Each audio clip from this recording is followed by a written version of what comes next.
డిఫిసిట్తోని ఈ బడ్జెట్ను మనము పూర్తి చేసుకోగలుగుతామా?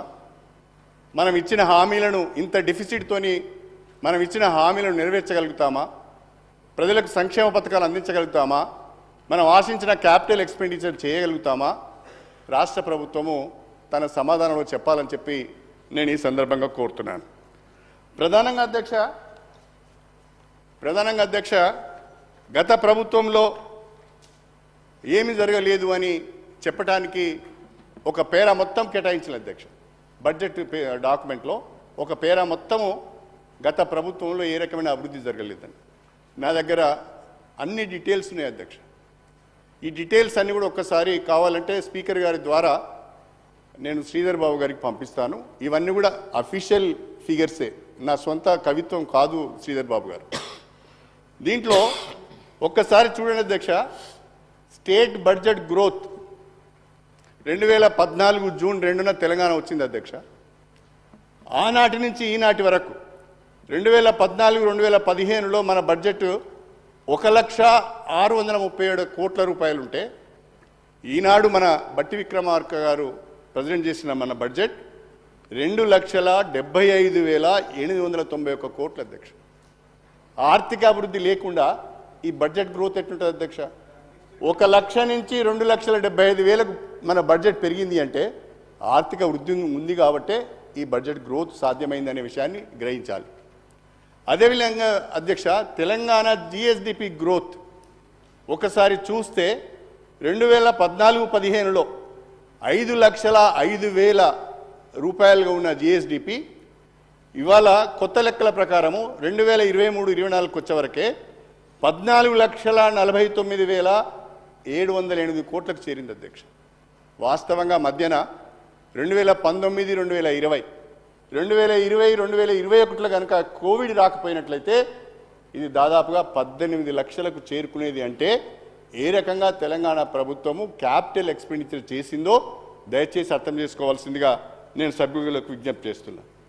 అదేవిధంగా అధ్యక్ష, overall growth Telangana when compare to all other states in India overall growth కనుక చూస్తే అధ్యక్ష, మనము తెలంగాణ ఓవరాల్ యావరేజ్ గ్రోత్ వచ్చి 12.7, అంటే ఇన్క్లూజివ్ ఆఫ్ 2019-20, 2020-21 కోవిడ్ పీరియడ్.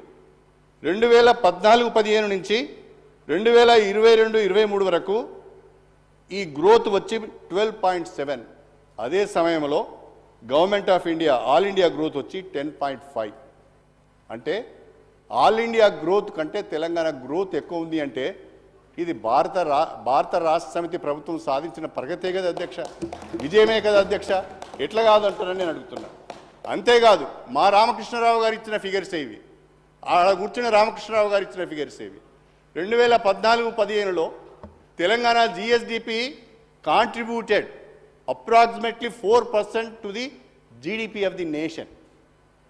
ఇప్పుడు 2023-24 వచ్చేవరకే Telangana's GSDP contributed 5% to India's GDP.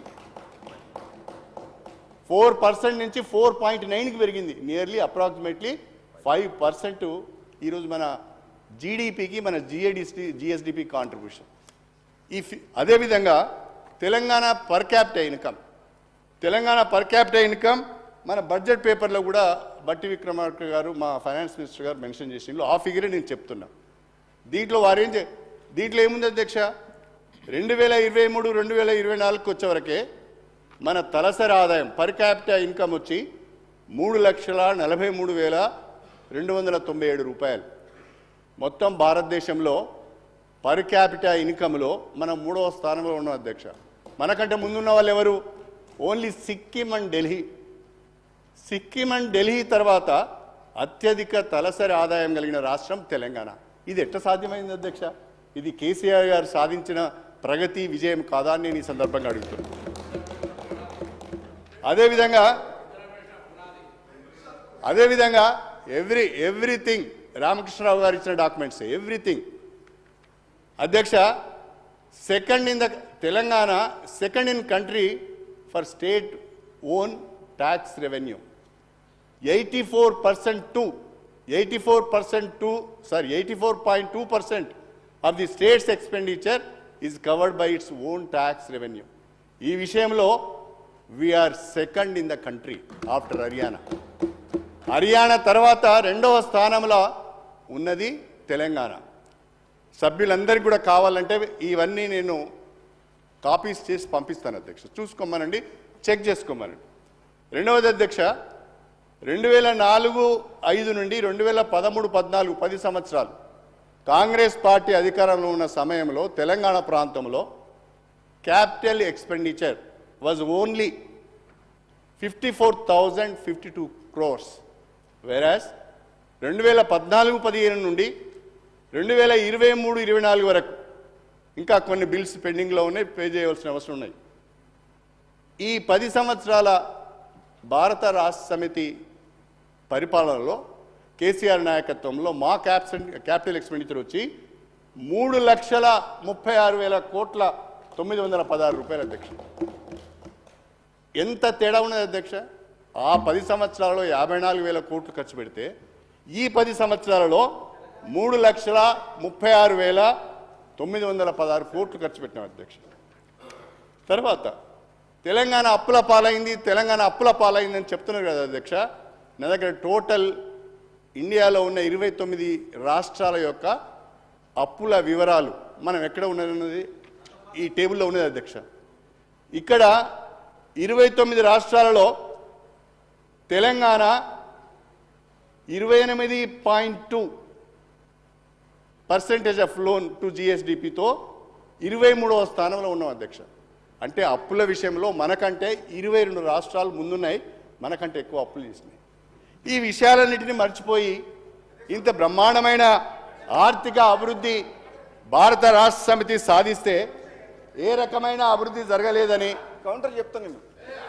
అరే ఆగా ఒక నిమిషం చెప్తే ఏ రకమైన అభివృద్ధి సాధించలేదు గారు.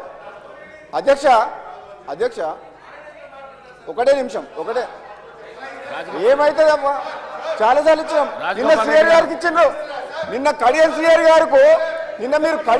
గారు మెంబర్ కాదు, రాజగోపాల్ రెడ్డి గారు కూర్చోండి. ఫైనాన్స్ మినిస్టర్ గారు తప్ప వేరే వాళ్ళు మాట్లాడడానికి ఉండదు.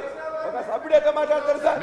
కూర్చో, మీకు అవకాశం వచ్చినప్పుడు మాట్లాడండి. మీకు అవకాశం వచ్చినప్పుడు అధ్యక్ష నేను ఇంతవరకు చెప్పిన గణాంకాల ద్వారా నేను చెప్పదలుచుకున్నది ఏంటంటే 10 సంవత్సరాల భారత రాష్ట్ర సమితి ప్రభుత్వంలో కేసీఆర్ నాయకత్వంలో తెలంగాణ రాష్ట్రం దేశంలోనే బ్రహ్మాండమైన అభివృద్ధిని ప్రగతిని సాధించిందని చెప్పడానికే నేను ఆ గణాంకాలన్నీ కూడా మీ ముందు పెట్టానని చెప్పి ఈ సందర్భం గుర్తు చేస్తున్నా. ఇక అధ్యక్ష